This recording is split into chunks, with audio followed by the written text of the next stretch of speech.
Aethersteel is designed to be fast to play and simple to learn, without requiring large amounts of additional source material, because all the unit's information is contained on their cards. So let's take a look at how the unit cards and the associated Aeon cards work together to play a game. We'll take a look at one complete turn. Each card contains a front side and a rear side. On the rear side of the card, we find information such as the battle value, which is how we determine who wins the game, as well as on the front side, weapons that the unit has available to it, and the unit's core stats. On the rear side of the card, we'll find additional abilities, spells, and effects. Let's take our warlord and form an army around him. We can now select additional units based on the available cards through our battle value. In this case, we're going to select some riflemen, jump troopers, and a blasted one. Looks like we're playing against the technocrats, so let's get some units onto the table.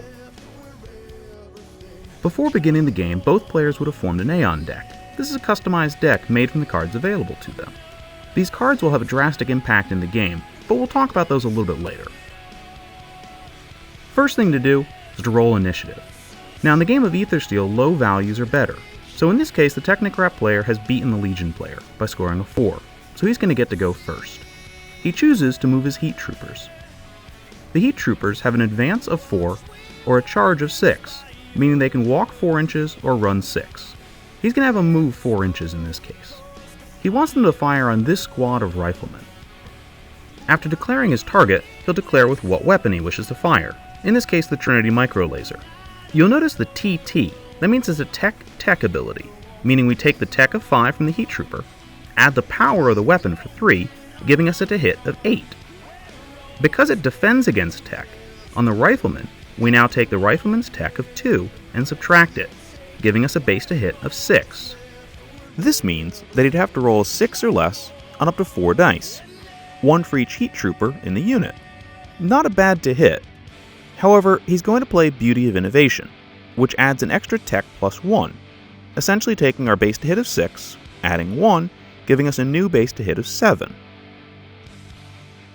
In addition, he's going to play another Aeon card, Fire Mission. Fire Mission gives him the ability to re-roll missed attacks. Because Beauty of Innovation is already on the Heat Troopers, we have to discard an additional Aeon card to pay for it, in this case Arc Lightning. Now let's roll some dice. He rolls a 4, 1, 9, and a 9. 2 hits, 2 misses. Because of Fire Mission, he gets to re-roll the 2 9s. After the re-roll, he rolls a 6 and an 8. 3 hits, 1 miss. At this point, it's now time to look into armor. The weapon has an AP or an armor penetration of 2. The rifleman has an armor of 0. We subtract the armor minus the armor penetration to find out if there's a save. Since it can't be 0 or less, no save, and 3 riflemen are killed. At this point, the round is over. It's now time for the Legion player to play. The Legion player decides that he's going to assault with the extra squad of riflemen, the one that's been unaffected by the damage so far. He's going to attack the Heat Troopers. The riflemen have an advance of 4 and a charge of 7.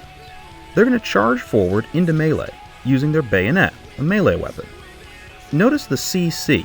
This means it's a combat ability. We take the combat of the rifleman, 5, plus the power of the weapon, 2, and get a base to hit of 7. We then take the combat of the Heat Troopers, 3, and subtract it, giving us a base to hit of 4. The Legion player plays elemental weapons, which gives us an AP plus 2. So we take the armor of the Heat Trooper, 5, and can now subtract 2, giving him an armor of 3. It also lets us change the ability of the weapon from a CC to a CA, meaning we now attack the Ether ability. So as opposed to 7 minus 3 giving us a base to hit of 4, 7 minus 2 gives us a base to hit of 5. The Legion player is also playing Death Dealer, which gives another plus 2 AP. So now it's 5 minus 4, giving an armor of 1. Because the riflemen already have elemental weapons, he'll have to discard 1 additional Aeon card to pay the fee for Death Dealer. So now it's a base to hit 5, and it'll be an armor save of 1. But to sweeten the pot even more, he's playing Glory of Combat, making it an 8 minus 2 equaling 6 for the base to hit. Due to the fact that both elemental weapons and Death Dealer on the rifleman, he now has to discard 2 additional Aeon cards to pay the fee for Glory of Combat.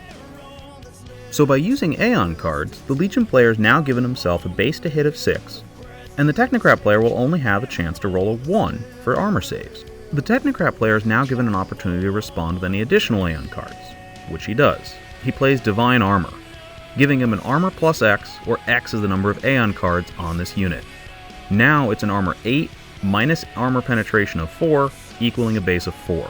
And because the card plays free, he doesn't have to discard anything. At the end of the game, each player will add up the total amount of battle value that they've destroyed. On the bottom left-hand side of the back of the card, you'll notice the battle value, and we've calculated it out for entire units to make for easy math. If the Technocrat player destroyed 3 riflemen, then he would have a total battle value of 33. If the Legion player was successful in destroying 2 heat troopers, he'd have a total battle value of 32, thereby giving the victory to the Technocrat player. Games can last for as many cycles as the players or the scenario dictate. Hopefully you now have a better understanding of how the Aeon cards and unit cards play together to create the game of Aethersteel.